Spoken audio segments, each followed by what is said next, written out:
Brandon Bates naging isa sa pinakamalaking asset sa PBA dahil sa consistency niya pagdating sa depensa. At alam nyo ba na siya po ay may at least 3 offers mula sa labas at lahat sila may limpak-limpak na offers para sa kanya. Ang tanong, kakagat kaya si Brandon Bates para masubukan ang tibay niya sa labas?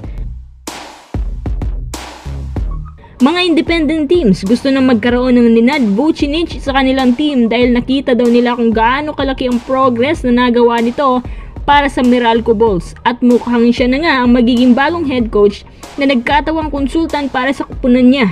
Bago tayo magpatuloy, kung nais susuportahan ang aking channel, just click subscribe and share. Sa mga hindi pa nakapag-follow sa aking Twitter, Sports Desk Media, baka naman. Syempre, meron na rin tayo sa Facebook, SDM Game Zone. Si Brandon Bates ay isang malaking threat pagdating sa depensa. Alam nyo, para sa akin, isa si Bates na nagpahirap kay Abay pagdating sa depensa. Pero hindi ko naman sinasabi na siya lang yung nag-iisang nagpahirap kay Abay kasi alam nyo naman ang Meralco merong Cliff Hodge, tapos Raymond Albasan.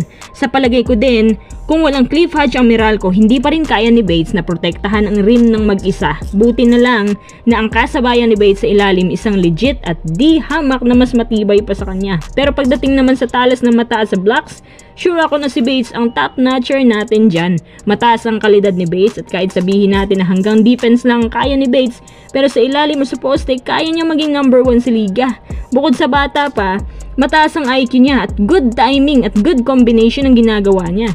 Ngayon ito ang balita na si Bates pala ay minamanmanan lang ng mga liga sa labas. Maraming liga nga raw nagka-interes sa kanya, pero ang alam ko bilig ang isa doon.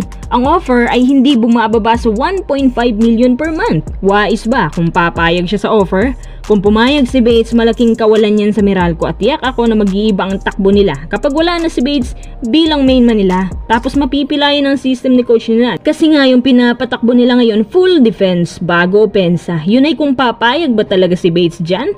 Di ba bago pa lang siya sa PBA? Baka yung rookie na yan ay mag-e-explore, pero sa nakikita ko, komportable naman siya sa PBA. Di hamak na kay Coach Nenad lumabas ang buong potential niya. Siguro may iba sa inyo na nagsasabi na dapat nang pumayag si Bates habang bata pa siya, tsaka sayang naman yung offer sa kanya. Alam nyo, para sa akin hindi naman din masama kung kakagat siya, pero mas maganda kung sa PBA na lang siya manatili muna. Bakit? Dahil naniniwala ko na may tuturo pa si Nenad sa kanya para sa mas malaking improvement. Kumbaga, kailangan pa niyang guidance ni Nenad kasi medyo hilaw pa para maglaro sa labas. Kasi nga yung shooting niya hindi naman consistent, tapos yung rebounding medyo unstable pa din. Pero kung yung coach ay hindi si Nenad, mas mabuti pa siguro na magbilig, 'di ba?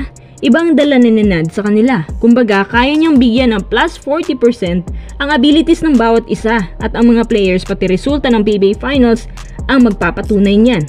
Kung kaya't dito na tayo sa ating next update. Di ba si Coach Nenad na ang ating pinag-uusapan ngayon? Alam nyo ba na sabi ni Homer Sison na may isang player daw siya na nakausap na taga Meralco na nagsasabi na sobrang galing daw talaga ni Nenad.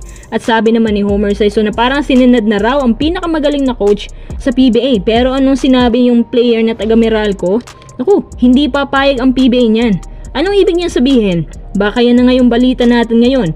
May ilang teams daw sa PBA ang may plano na manguha din ng mga Serbian coach. Di ba half Serbian si Nenad?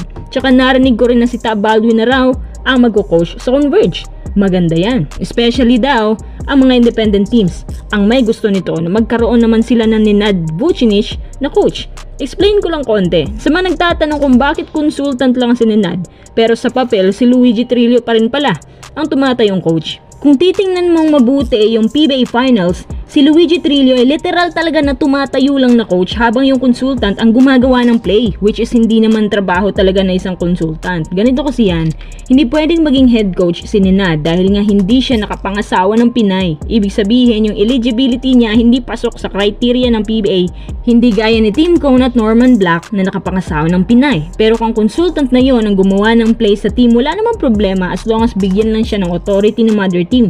So ito na nga nangyari ngayon sa Meralco, tsaka nangyari na yan dati sa TNT, di ba? Nainggit na nga yung ibang independent team sa Meralco. Gusto na rin nilang magkaroon ng Serbian na consultant para gumawa ng play sa kanila. Kumbaga, mag-i-invest na raw sila ng ibang lahi kasi iba raw talaga ang coaching abilities nila kumpara sa mga Pinoy coaches. Kung akong tatanungin nyo, sang-ayon po ako dyan at tamang desisyon ang pagkuha sa kanila. Kayo mga kuys, ano sa palagay nyo?